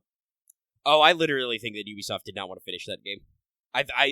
They literally only had to do it because they borrowed money from the Singaporean government to like fund that studio over there, and would have cut otherwise. Like, honestly, like, you say that, I don't think it's super RPG focused. Like, when I'm just out there killing stuff, I don't level up much, so, like, just grinding levels is not a thing. Usually my skill ups are done when I complete, like, a quest or a mission. I just get the +2, and I throw them into, you know, the point I was going for, and I move on. I really don't consider that super RPG elements. When you could look at something like a Bloodborne game, and you have all these individual stats that have like do little things. You're just like, because there you have choice paralysis. It sounds like it's very. I don't have choice paralysis with Valhalla. It's just like it doesn't really matter. So in it goes. Like because I don't actually have to worry about like because I'm pretty sure even if I went all the way on Raven stuff, I can just load myself up with beer with bear goods and be okay because I'll be missing out on the way of the Raven stuff, but everything else is just as equally valid. So no, I don't actually think. I do think that the level up system is a bit over engineered for what it is, but I do not consider it a super RPG. As in, there's not actually a lot of fucking honestly, like I said, it sounds like they could have benefited from a more static RPG type system where you just like actually gain a level and like. Oh, your strength stat increased by 1. That means that like you do +2 damage now, kind of a thing. Yeah, it's kind of like because it's not exactly like the FF10 sphere grid, but it's like you're just going along fucking lines onto the next thing. The only time you have to make a choice is when you decide what line you want next. Like that's it. Well, and then like the sphere grid, you had multiple characters doing multiple things as well. Like it's the sphere grid. You have different elements in different groups. Yeah.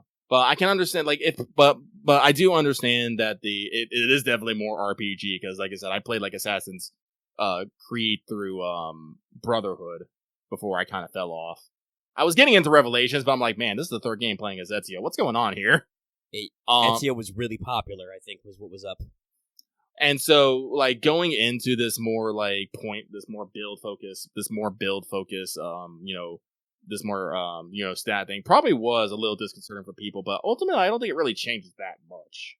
And who knows, right? Because, like you said, you're jumping in at, the tail end of this, like I said, I would have jumped in a little earlier, just because it's Assassin's Creed Odyssey, and that's the Greek one, and it's free.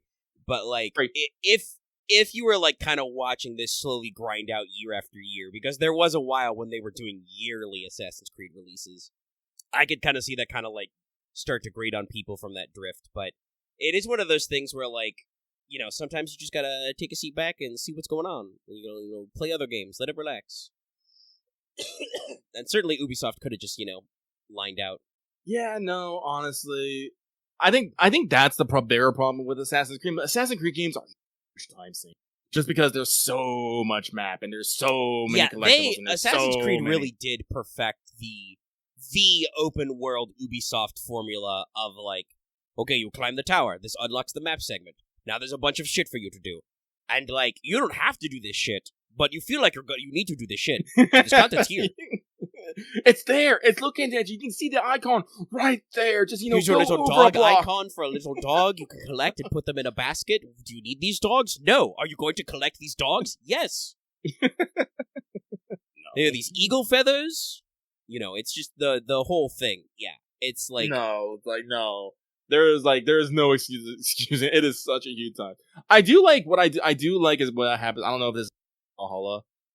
If you get on a boat or on your horse or something, you can just hit a button to follow the road, and your vessel will start moving. Then you can hit triangle to move to your objective. So you can set a waypoint marker on the map and just tell your horse to go to it, and just put your controller down and walk away for a minute.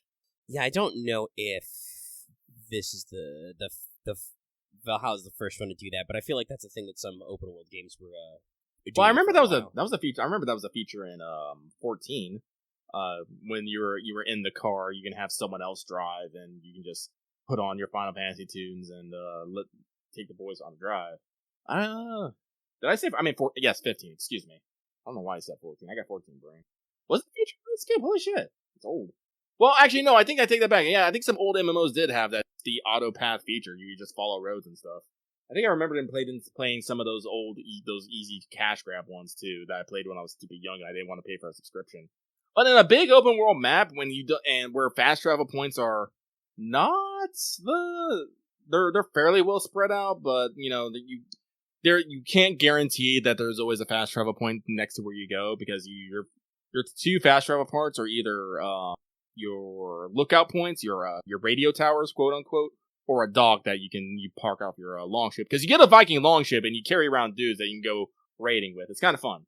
But like I said, Assassin's Creed has a lot going on. I think I do want to say it has too much going on. By themselves, none of the systems are bad. But when you put them, Stellar Blade's a medium, I would say. Because it's not long. It does not take as long as one think. But it does have there is a fair bit of exploration and side questing you can do, and in addition to the main quest. Not to mention, there's always areas you can go back and explore for extra stuff. But back on Assassin's Creed Valhalla, individually, all the systems are great. By themselves, the RPG elements, not bad, just a little overcomplicated. The Ravensthorpe, cool.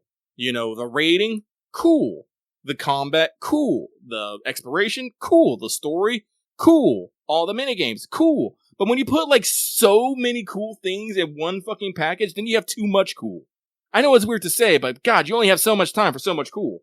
Yeah, well, and it's the same reason why Like a Dragon games are so daunting, right? Where it's just okay, I know all these games are good. All these parts are good. Man, there's a lot.